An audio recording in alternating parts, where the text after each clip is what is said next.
He does And that, so then I guess you have no need to even consider running for president, right?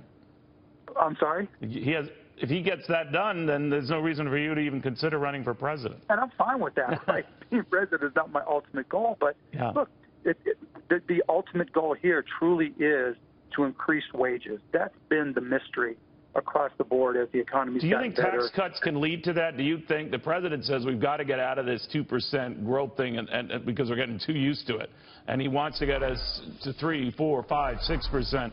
How doable is that, and how close do tax cuts make it possible? What do you think? We don't know. Over the past 30 years, we would have said just based off the theory that's possible. Yeah. But we tried that before, and it didn't really work, right?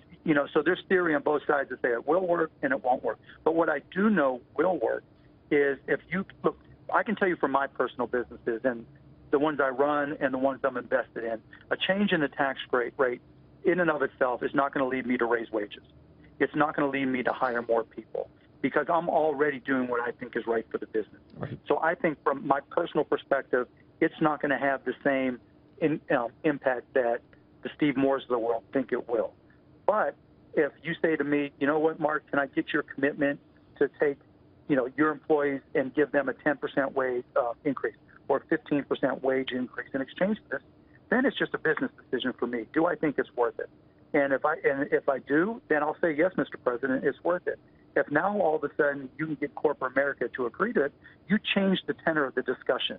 Instead of it being, can these politicians agree on a tax cut or reformatting taxes, all of a sudden this is what the people in America are saying. They're saying, the corporate America say, we'll pass through the tax benefit that go to our bottom dollars. We'll pass that through to increased wages, which is what this country needs. If they're willing to commit to that, that answers the question of what will happen with a tax. But it sounds like you're optimistic something like that might happen here. And I'm just wondering, given lately the president is handling of Hurricane Harvey in your state, and certainly what we have seen now, the early handling of Irma, and now the surprise move, working with Democrats to extend the debt ceiling fight out another few months.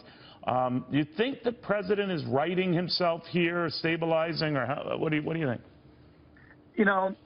Look, on the social issues and the way he handles Charlottesville, I just thought it was wrong. And I don't think he can all of a sudden just right himself. But I do know that, his base in particular, and I think across America, they might not turn on him. Maybe they turn away from him based off of what he's said.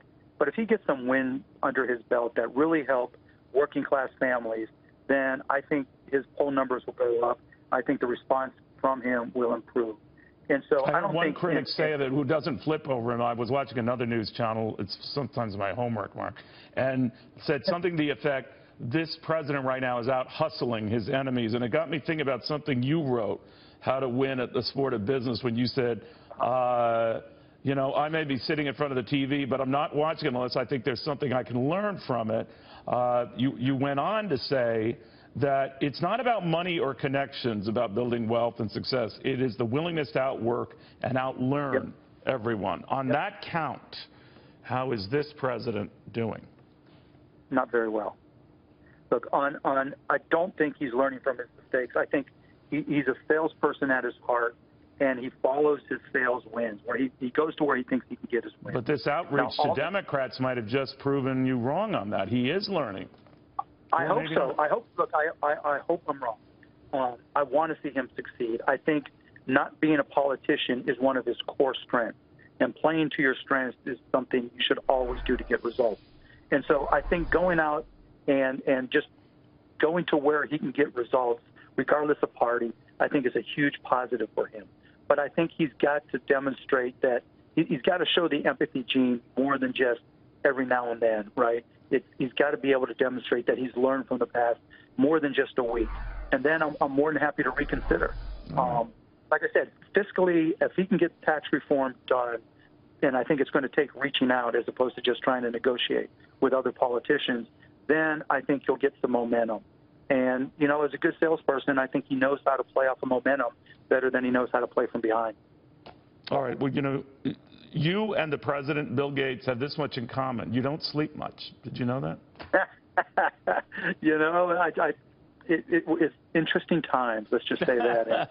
And so much is changing. I try to keep up. There you go. Mark Cuban, thank you very, very much. Very good chatting with you. Thank you, Neil. Anytime. I always enjoy the show.